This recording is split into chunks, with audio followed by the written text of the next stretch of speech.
here we are with our Tough Cut Nickel 35 edge bander. This is just a quick how-to quick start guide for using the machine. So first thing you need to do is turn on the power. The pump will run for about 1 second every time you turn the machine on, or every 999 minutes continuously, which obviously need to make sure you got your air connected and you're at about 6 bar. So air is very important, otherwise the machine won't work and it will say low air pressure. With any 3-phase machine, you could have it running one way or the other depending on your factory and how it's wired. So you need to check the rotation of the machine. We can do that by pushing menu, operation. This is our main screen, and basically just start the feed track and check which way it's spinning. And you can see here it's spinning the right way. So if you do have, if it is spinning the wrong way, then you need to get an electrician to change it over.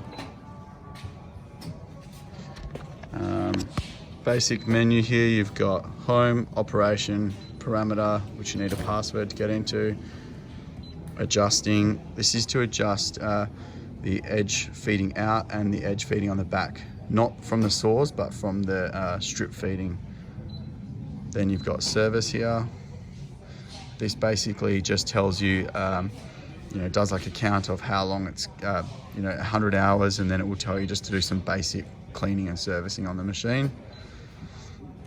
To go back to the main screen that we're going to use is this operation. You can see we've got feeding, gluing, end trim, flush trim, buffing, and up here is just a meter counter.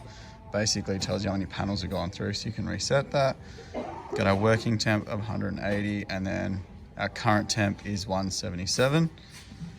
If you want to change that, you can. So you can just type in what you like, and that'll change the temperature down about 180. Got feeding, gluing, end trim, flushing, and buffing. Gluing won't turn on unless the glue pot is at about 10-15 degrees from the set temperature, otherwise it won't operate.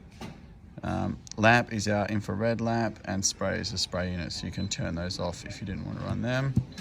If you do have a fault at all, you can push fault reset, that'll clear the alarm. Here we've got a power switch. This is just power to the screen, not the full power. So if you need to isolate the machine, do it down the bottom there, but this one will only just turn off the screen itself.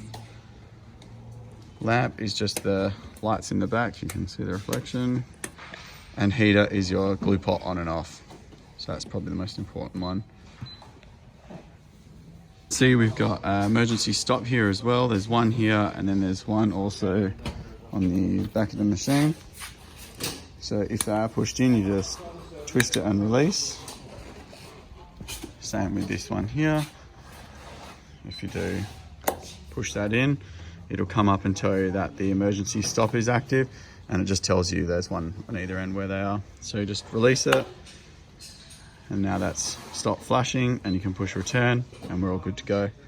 If your air is disconnected, it'll tell us that we've got lack of air pressure. End trim alarms come off because it's dropped down, and it won't reset. And it's telling us here the fault code there. Please check the air pressure. Plug it back in, fault reset, and that's gone. To adjust your height, depending on the thickness of panel, is done by here, so you just manually move that up or down. If you're going up to a size, you can go straight up to it.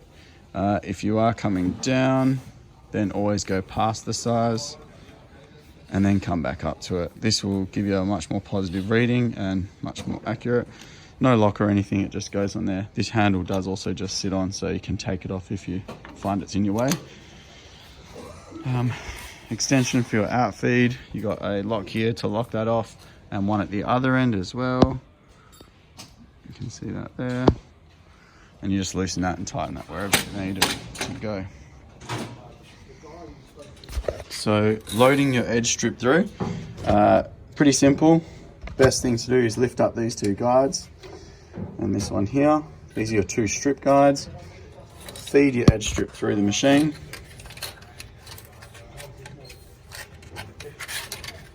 Sometimes it works better if you do that little kink. Feed that through. You can see it's going through the strip guides.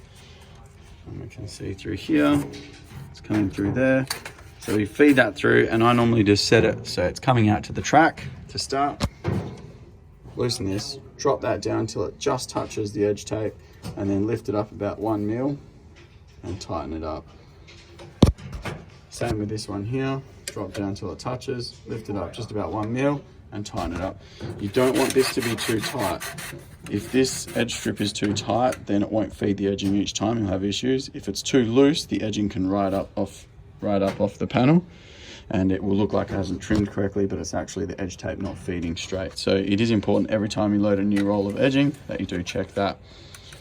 So we've got that there. Then when you start the edge tape, I've put a marker here, just on the guillotine. You can see. So we just pull that back, just to roughly in line with the guillotine, and that's where it will cut each time. Got our glue pot here.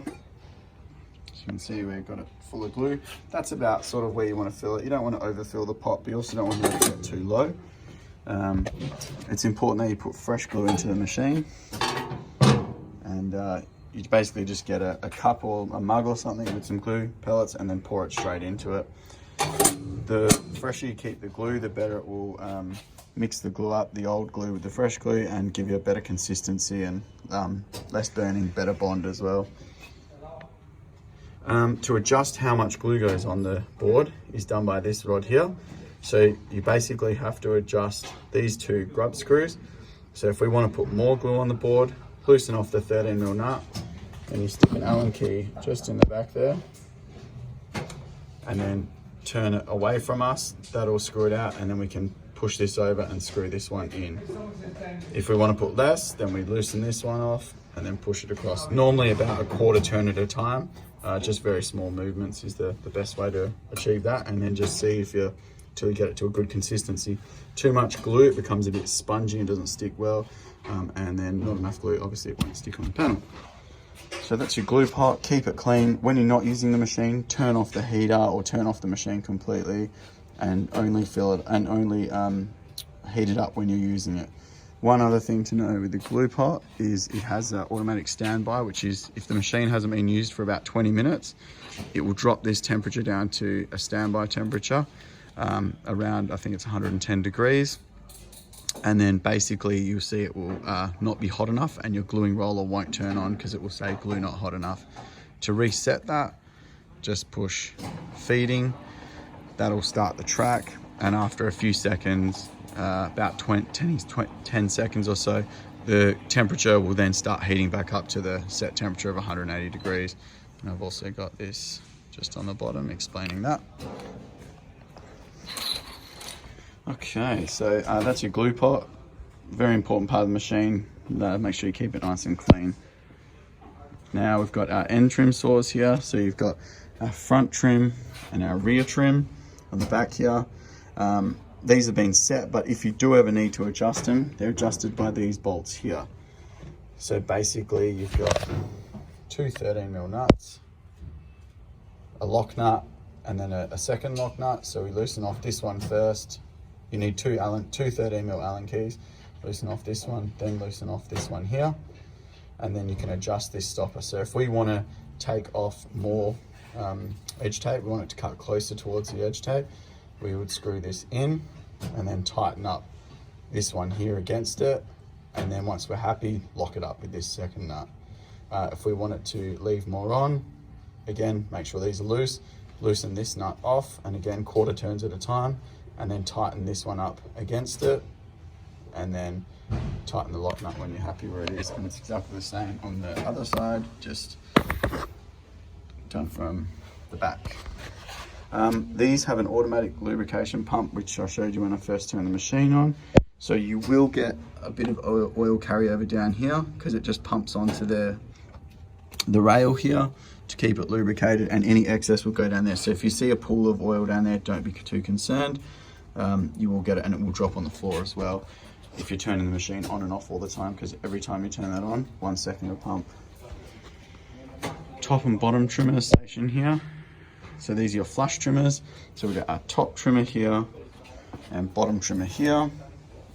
And basically these are adjusted. You've got 2 counters, one on here and one here.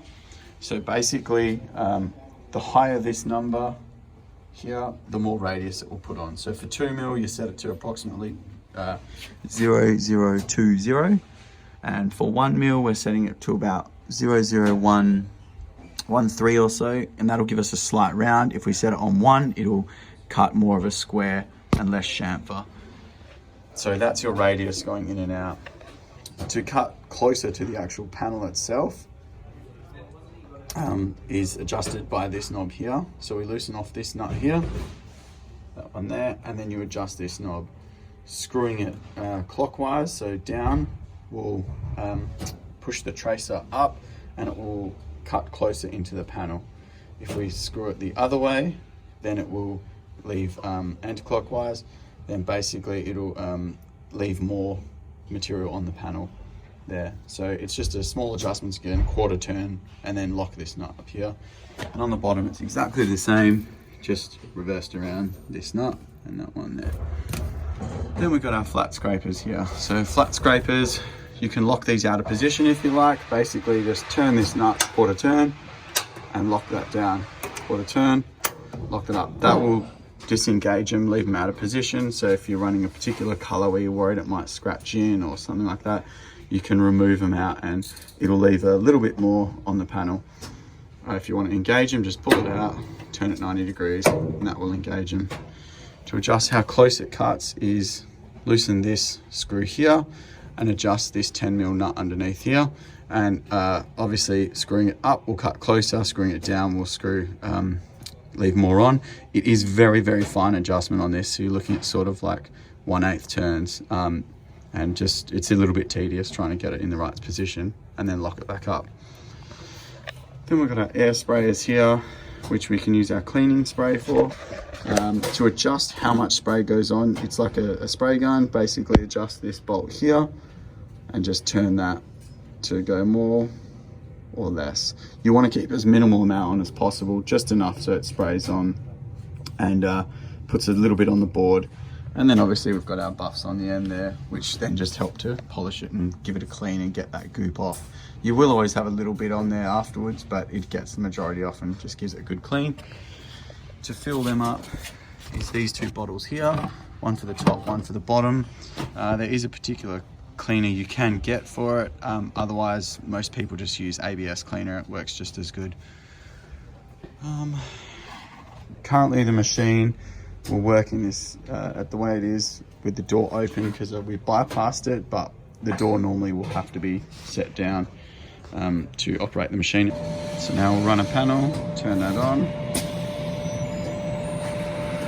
wait for it all to start up, hard against the fence and feed it in. You'll see there's a little pin here which will come down and won't allow you to feed the next piece until that's gone up, and then you can feed that through.